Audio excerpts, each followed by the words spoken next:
for Coach Few, you can put your hand up using that hand raise tool in your Zoom interface. We'll ask Coach Few to begin with an opening statement. Then we'll take questions.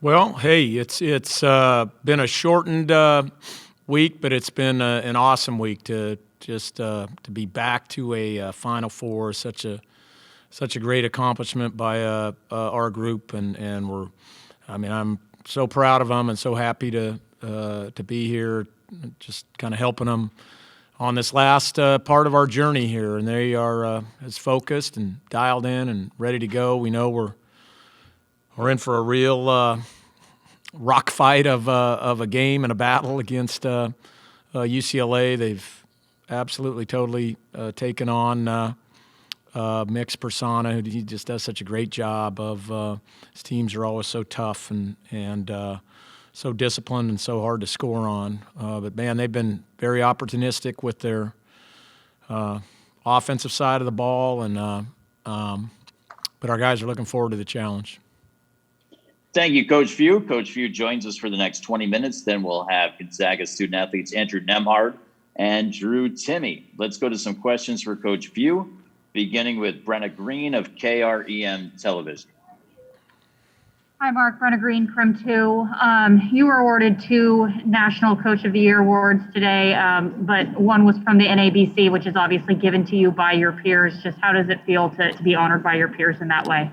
Well, man, it is a huge honor, and there's so many deserving. All the coaches that are here at the Final Four, and many of them that were here in the tournament, walking the halls, you just stop them and just say, hey, unbelievable job. Watch you play all year and everything you had to deal with. I've said all along the players have just been so amazing this entire year of everything that's thrown at them, but I also think all the coaches out there have been too. None of us had a blueprint for shepherding our guys, our teams, our programs, everything through this. So, it's a special award because it is from the coaches, and it's something I'll really cherish. Thank you, Coach. Let's take a question from Zach Braziller of the New York Post.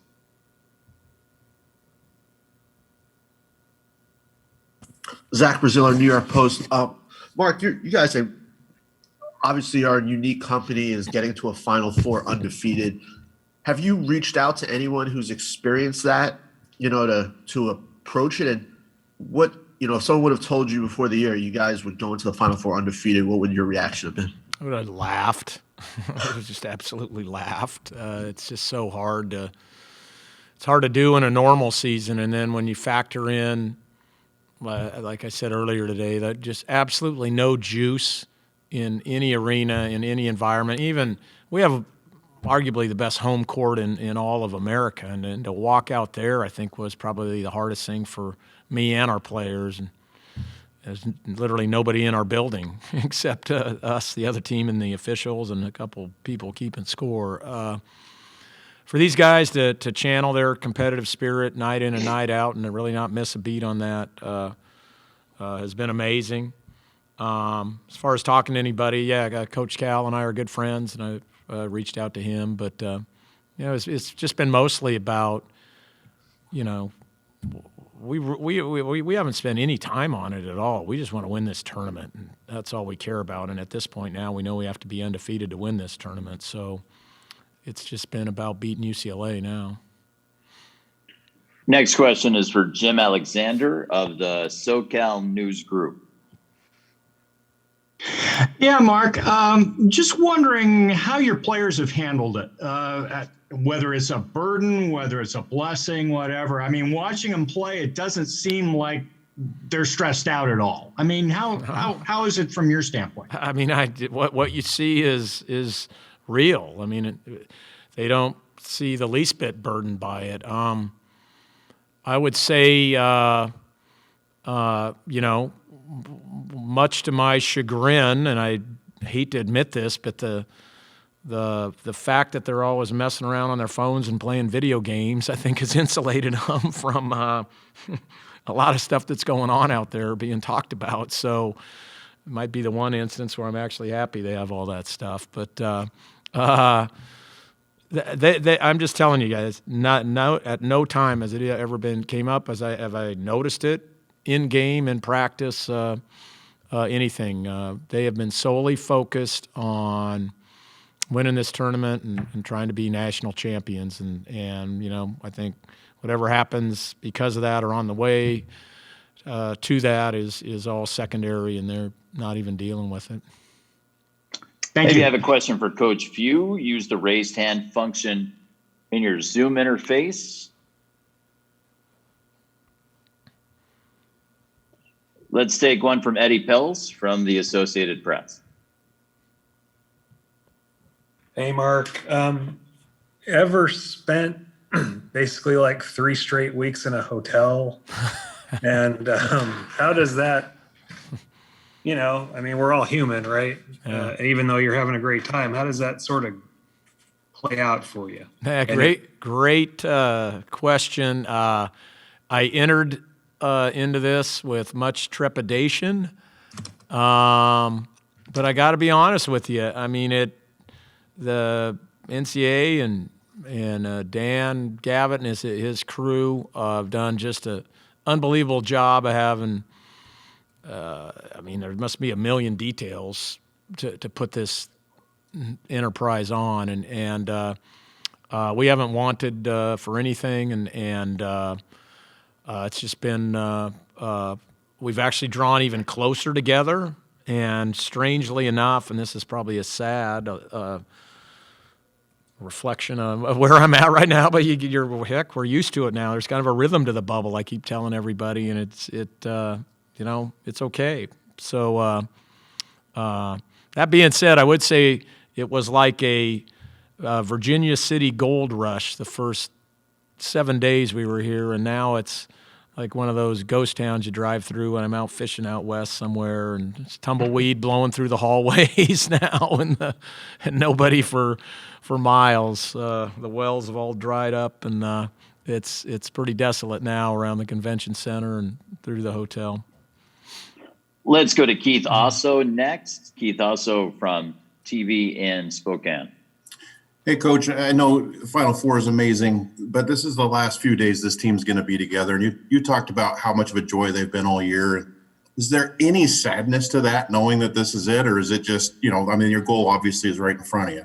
Yeah, hey, look, you certainly think about stuff like that, but I think you just kind of put that on the back of your mind and just, live in the moment. That's always been my kind of philosophy and mantra. And so, I think we're just trying to have as much fun and enjoy as many moments as we can together, and not trying to,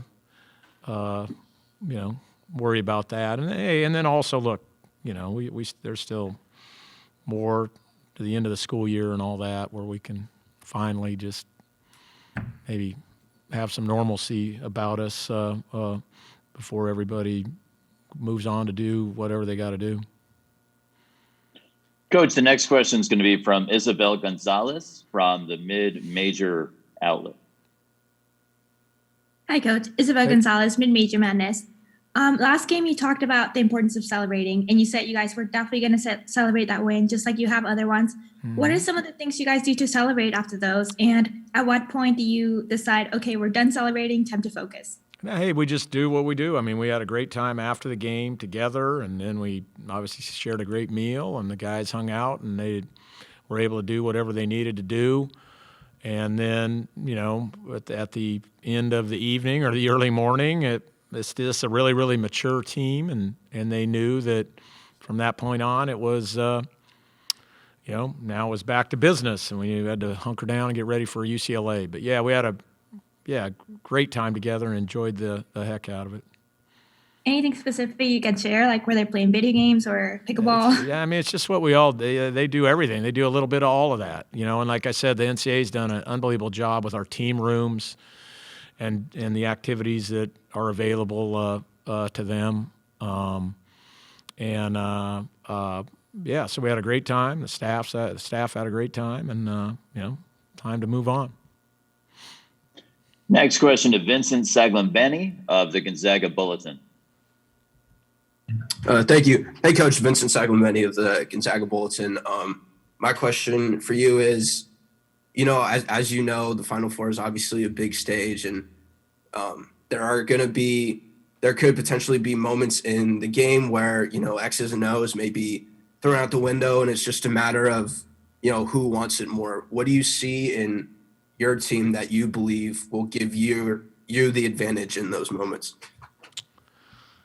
First of all, that's very true. I think the deeper you get into the seasons, it's, execution and offensively and defensively, quite frankly, are critical, and the guys absorbing, to the fullest extent of those plans is. But, also it just comes down to guys making plays, and you got to be able to make those plays. But, I would cringe a little bit when you say that it's because somebody wants it more.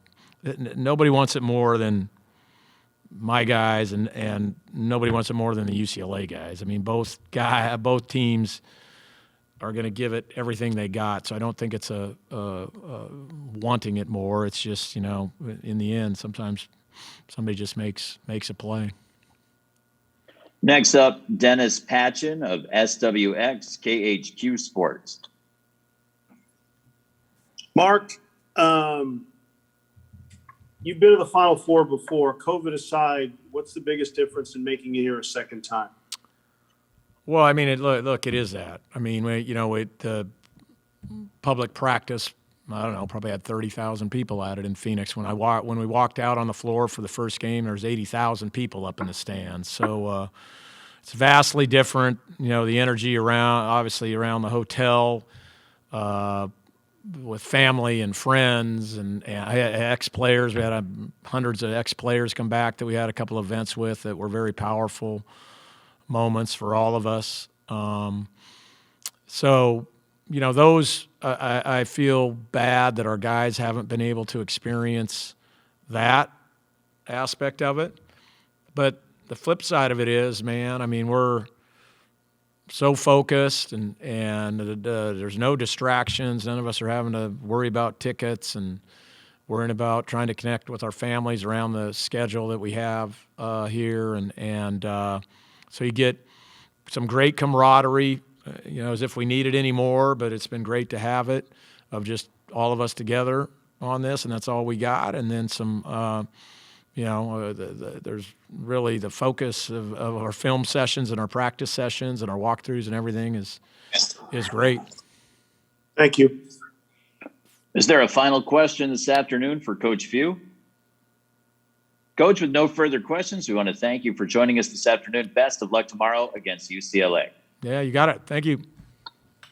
We'll be joined in just a moment by Andrew Nembhard. Andrew will be here to take your questions for up to 10 minutes. Then Drew Timme follows for Gonzaga. Then we'll wrap things up for this afternoon. Andrew Nembhard of Gonzaga is next.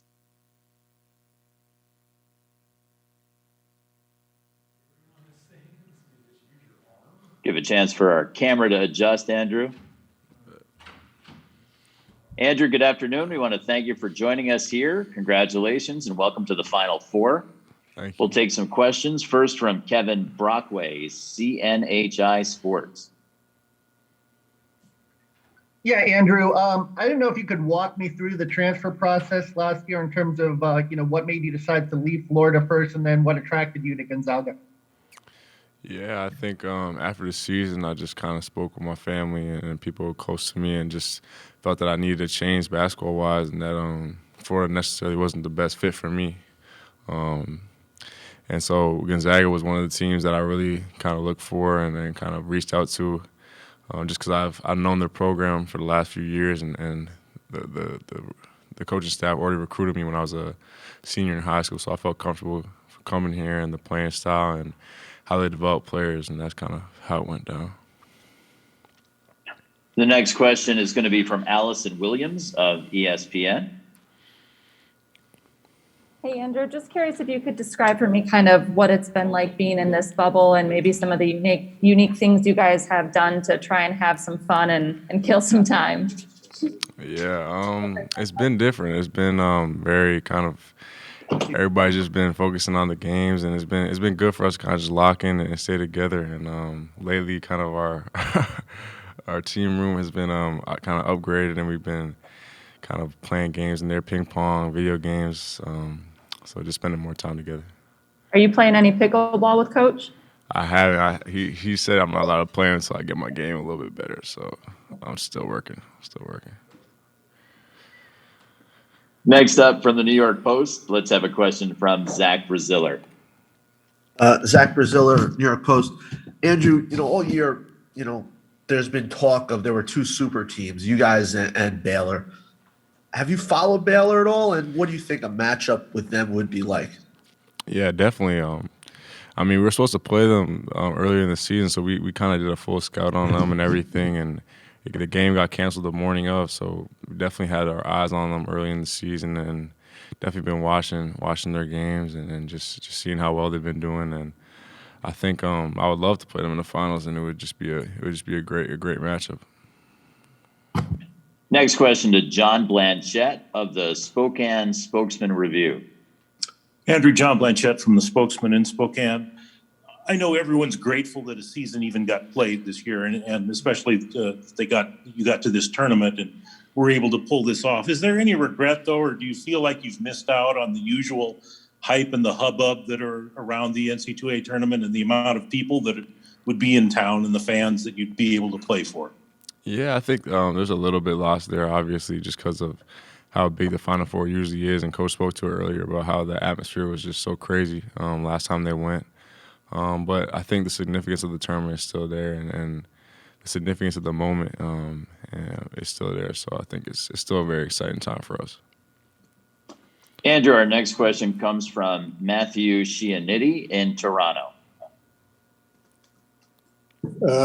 Andrew, in terms of this season, having tried to make sure everyone felt comfortable with you and then watching the team embrace you, and to see you now starting in the tournament, could this season have gone any better? Just the way that, the team has embraced you, you wanted to be a part of it, and now you're getting an opportunity to play in a Final Four, which, I imagine at Florida you felt you wanted to, but now you're actually living it.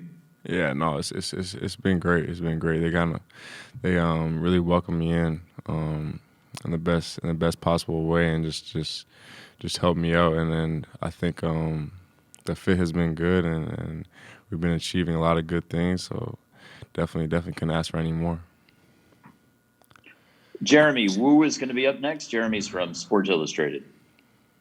Andrew, what's up, man? I know, obviously, you're a guy, you've played on a lot of really good teams across different levels, internationally, Montverde, Florida. You've been around. Could you speak a little bit about, Jalen Suggs and just kind of what makes him different from, you played with a lot of good players, but sort of what sets him apart in your eyes? Yeah, I think the best part about Jalen is honestly just his competitive nature and how he rises to the moment, and it's all about winning. And he just shows that in his play and how he interacts with teammates, and he's really mature for his age, and I think that's what's really kind of made him succeed so much.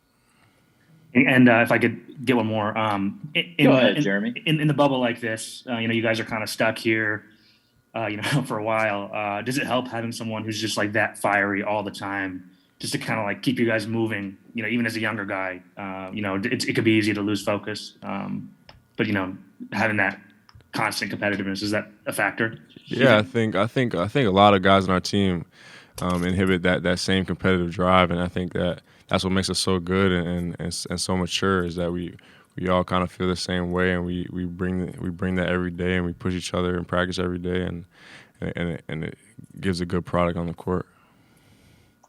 Asher Ali is up next. Asher is the sports editor of the Gonzaga Bulletin.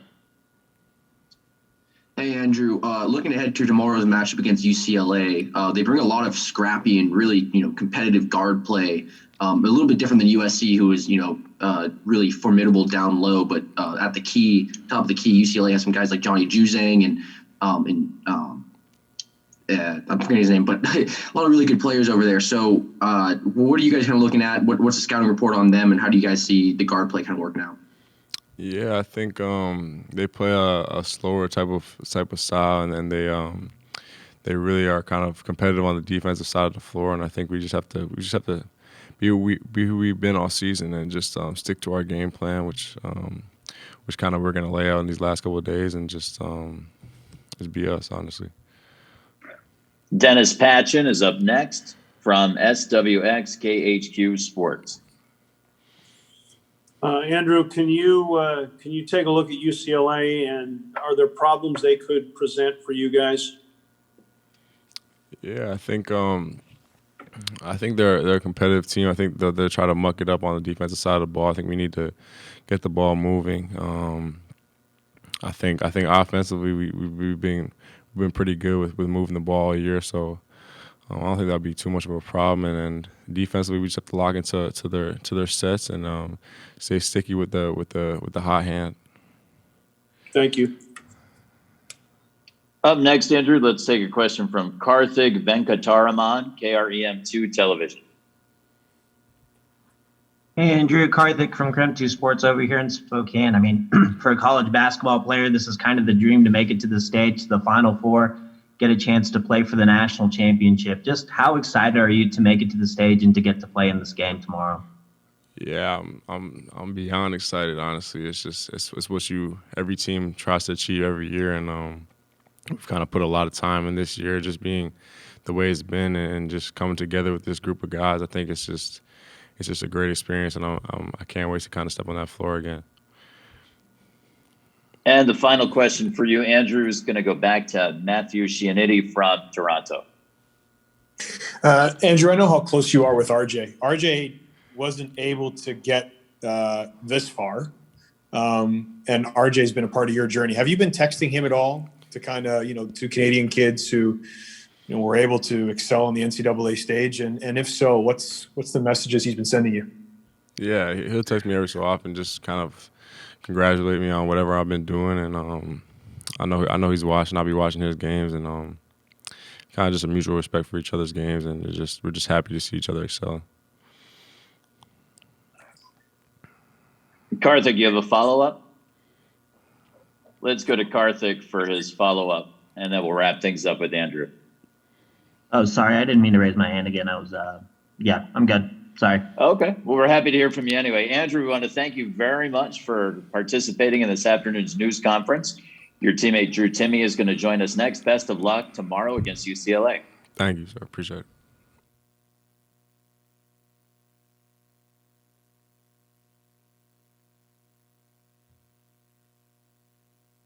Gonzaga's Drew Timme is up next. He'll be with us for a maximum of 10 minutes. If you have a question for Drew Timme, use the raised hand function on your Zoom interface.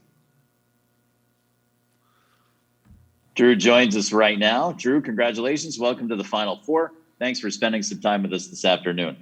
Thank you, and thanks for having me. Let's open things up with a question from Zach Braziller of the New York Post. Drew, could you just put in, I guess, context what this year has been like? I mean, you're one of 4 teams since 1976 that's got to the Final Four undefeated. You've had one game in the single digits. And you ever think about just how dominant you guys have been?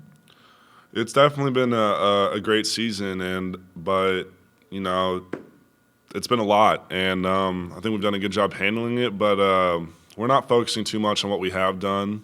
The mission's in front of us, and we got a lot we can work on and get better on. So we're focused on this game coming up with UCLA, and that's the only thing on our mind right now. Drew, we're going to take a question from Allison Williams of ESPN. Hey, Drew. Curious if you could just kind of describe what it's been like the last 3 weeks in this rather unique environment, and maybe some of the fun you guys have engineered to pass the time. It's definitely been a different experience in the bubble, but it's kind of what we've been doing all year. And I think all the road trips we took at the beginning of the year kind of helped prepare us for this moment. And we have fun just by playing video games, hanging out in our team room, whether it's playing like ping pong, cornhole, some Xbox. So we're finding little fun ways to have fun and also stay safe and socially distanced. If I could follow up, are there any advantages, do you think, to being in one place and being able to just kind of lock in on the basketball side of things? Yes, ma'am. I think that being in the bubble has allowed us to keep kind of the outside noise away, and we've been able to stay closer and more connected this whole time, which has been huge for us, because there's a lot of distractions and stuff going on outside that we don't need to worry about. And Coach has done a great job just keeping us connected and locked in together as one. The next question comes from Brenna Green, KREM2 Television in Spokane. Brenna Green, KREM2. Between your games and obviously, your personality out there on the court, you've definitely become more well-known this tournament. Just what has it been like for you to kind of become more of a household name around America? It's definitely been crazy, but it's cool. But I'm just happy that we're winning and we're still here and we're still dancing. And that's been the only thing on my mind, and that's the only thing that I'm excited about. And I can't wait to get out there and play tomorrow.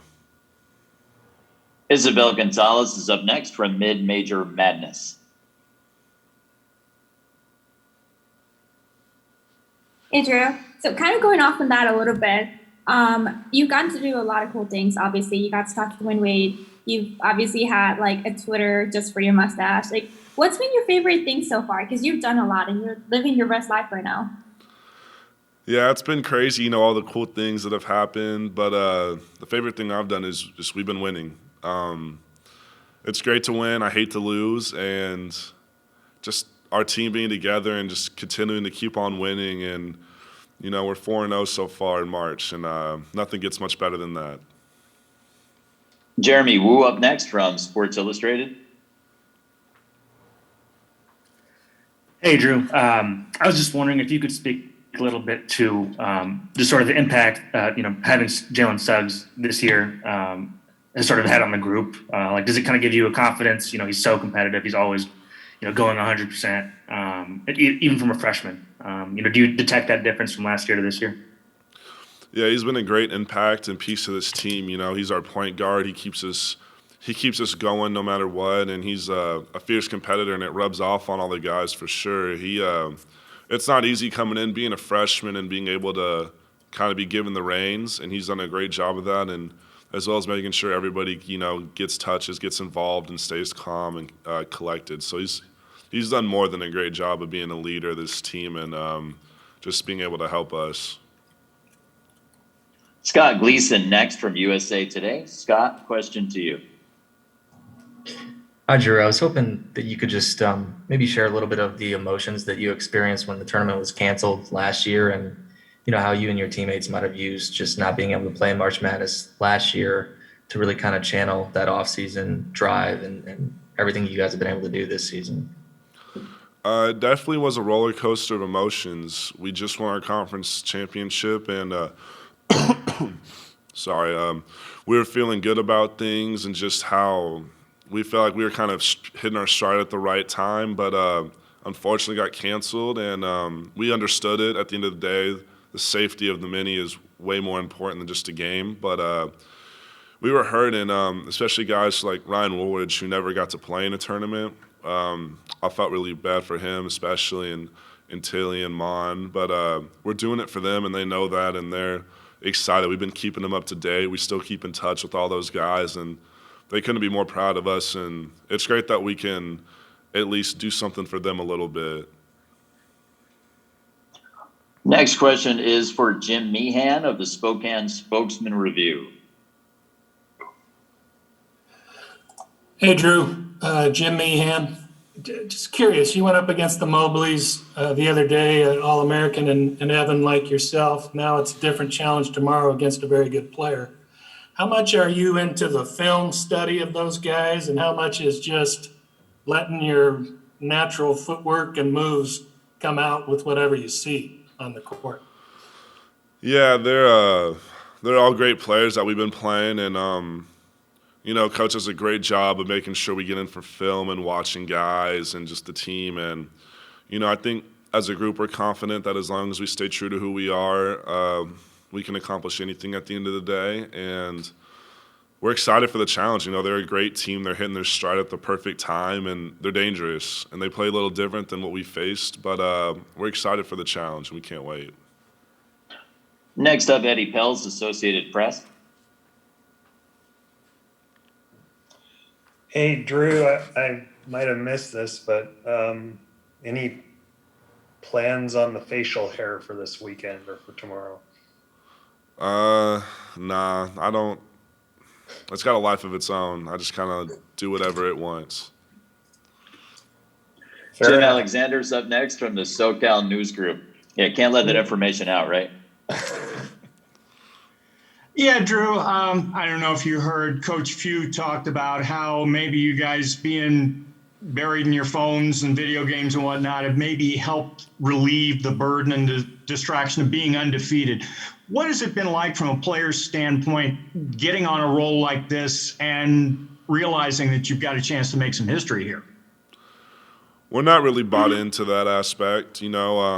Obviously we know what we're doing is special, and it's something that hasn't happened a lot, but no one's going to give us anything. No other team really cares about the history. They just want to win, and just like we want to win. So it's all about us going out and doing what we're capable of and what we can do as a team and sticking together, and that's just kind of all we're focused on right now, because we don't believe that you get handouts or anything. We believe you got to take it and earn it, and we haven't earned it yet, and we got a long way to potentially get there, and that's all we're focused on at the moment.